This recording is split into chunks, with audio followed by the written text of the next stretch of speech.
Hello， 大家好，中原地產如心分享嘅 Stephen 張，今日同大家嚟到明日居啊，睇一個3座嘅低層 F 室，603尺嘅兩房單位。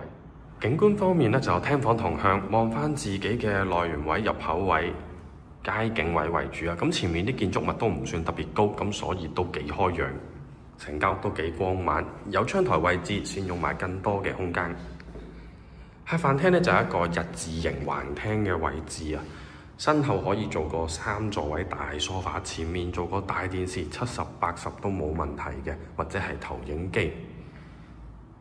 飯廳位置啦，咁基本上呢，4人、6人、8人台都完全冇問題嘅，仲有位可以擺飾品櫃、鞋櫃之類。到頂完全冇問題嘅，一個樓底好高，收納量可以大增。廚房方面咁近乎原裝設計，咁業主都保養得唔錯嘅，咁不過都建議可能稍微輕輕執一執，清潔一下。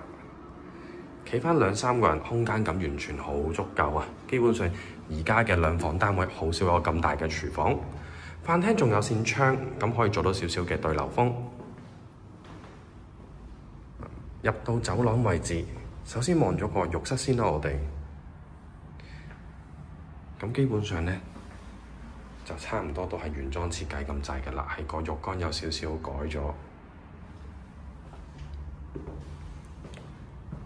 細房啦，咁所以就話佢細房啊，但係其實呢個空間感都幾足夠、幾大下嘅都，可以放張大雙人床，仲可以擺衣櫃、書台。然後就去到主人房。主人房首先呢，一邊呢門後邊嘅位置已經預留咗個位啦，可以做一個到頂嘅櫃啦。咁隔離預留翻少少位置做個冷氣就可以啦。咁至於剩翻落嚟嘅部分呢，基本上要3邊落床，2邊床頭櫃，加個大嘅掛牆電視，完全冇問題。空間感好充足，綽綽有餘嘅，任意擺放都冇問題。